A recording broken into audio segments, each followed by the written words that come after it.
Another great night at the Quills, and might I just digress to give a shout out to Michael Rowland, who I think has been an exceptional MC tonight, and I think has expanded our drinking time by at least half an hour, so well done, Michael. This has been another brilliant year for journalists, if not for our industry, and the mounting challenges of shrinking newsrooms and eroding diversity. Despite the great and perhaps existential threats to sections of the Australian media, the journalism continues to shine in this state and across the country. For me, the best yardstick of a great year in our craft is measured not by the work that wins the prizes, but the work that misses out on the trophy. Consider just a few of many examples in the list of finalists in your programs. Nick McKenzie and Chris Masters, chilling disclosures about the appalling conduct of some of Australia's special forces in Afghanistan. Hedley Thomas's gripping podcast, Teacher's Pet. Well done, Hedley, and great to have you here tonight. And that has led to a charge of murder. Anne Connolly's powerful work on the crisis in our aged care sector. And a prize for commentary where the runners-up, John Sylvester, Tony Wright, Wally Daly. How tough is that? Rachel Brown's continued dogged pursuit of justice for Maria James and her family in the podcast Trace. Joe Chandler's continued forensic coverage and splendid writing about the travails of Papua New Guinea, our forgotten neighbour. And Clay Lucas, revelations about the millions stolen from Melbourne motorists by Transurban, a story already brushed under the carpet.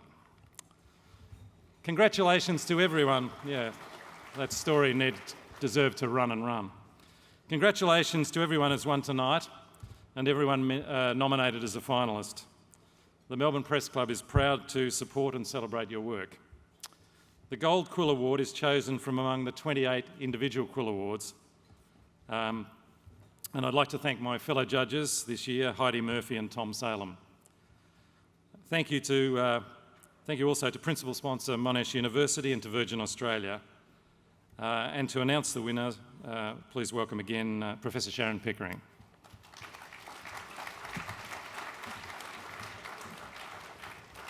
Thank you. Monash University is delighted to be associated with the Quills.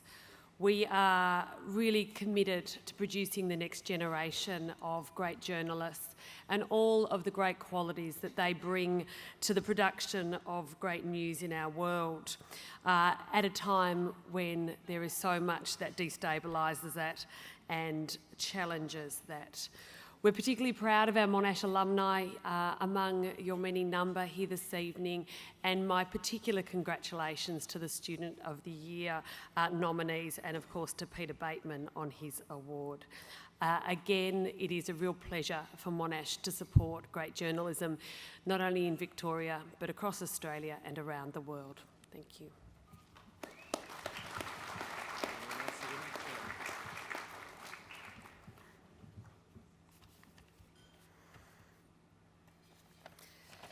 And the winners of the 2018 Gold Quill Award are Anthony Dowsley and Patrick Carlyon of the Herald Sun. Today, after a 5-year fight, the Herald Sun can announce that Lawyer X is Nicola Gobbo.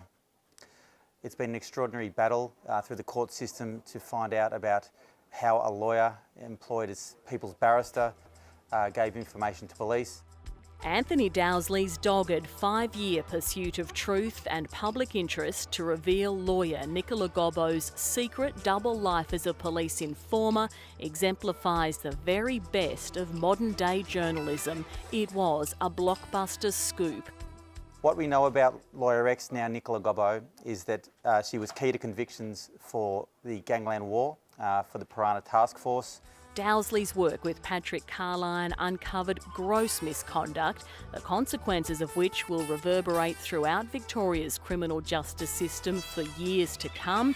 and could yet see some of the state's most notorious underworld figures freed from prison. The journalists' tenacity helped overcome many, often expensive legal obstacles before they were able to lay out a complex trail of deceit in an engrossing and powerful narrative.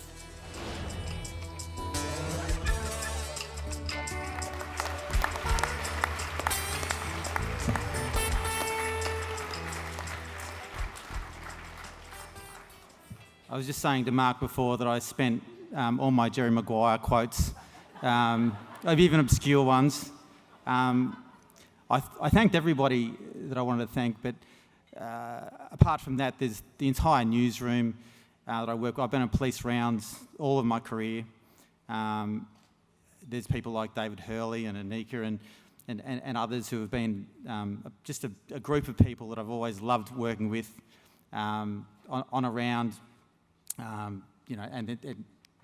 Ashley Argoon and Hamblin and all these people that you really just enjoy working with. This story, as I said before, it really sort of brings up questions about right and wrong, danger, and whether you should do something or not. And what I thought in the end, when we first went to press, I was on a phone call with Damon, and I was being pretty pushy, and he was swinging his kid on a swing, and I was sort of saying, this is probably going to get pretty big, I reckon. And then we just sort of went in, and I remember the Bulldogs were playing North Melbourne that day, and it was Sunday, and I really wanted to go, and I couldn't go. And I went into the office and we put this sort of strip on page 1. I remember being pretty disappointed that I wasn't getting exactly what I wanted. And then this just blew up. On a serious note, it's not just about trying to name informers. It's just about the integrity of systems and keeping the powerful to account. That's the way I looked at it. And hopefully we've done that. How it plays out from here, I don't know. A Royal Commission will obviously work that out for me. It's been really interesting to read your competitors and thinking, wow, they really get this too. And thinking, are we doing as good a job as them sometimes? The first day, I remember feeling, I can't lose the edge on this because we've worked so long and so hard, and that pressure to bring out a really good 12-page edition. And that's a credit to all the people I thanked before, especially Damon and Chris, and of course the person I worked with, Patrick.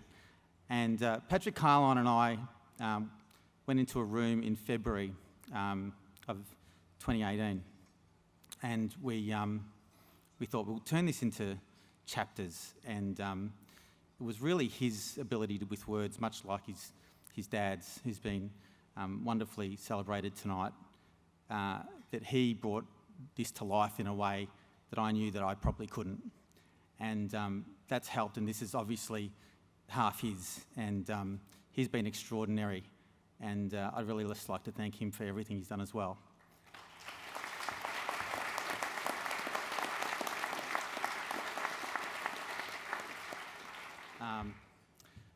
So I'll bring out a couple of Top Gun quotes. Justin Quill, your body's writing cheques that it can't cash.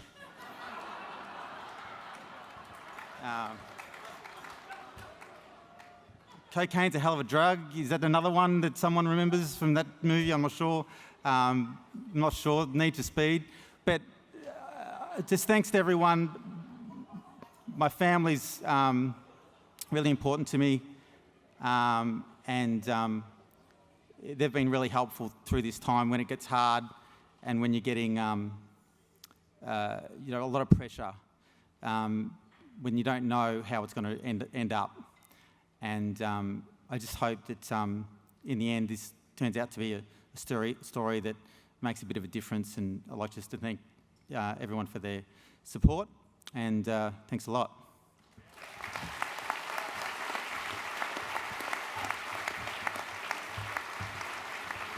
Congratulations again, Mark.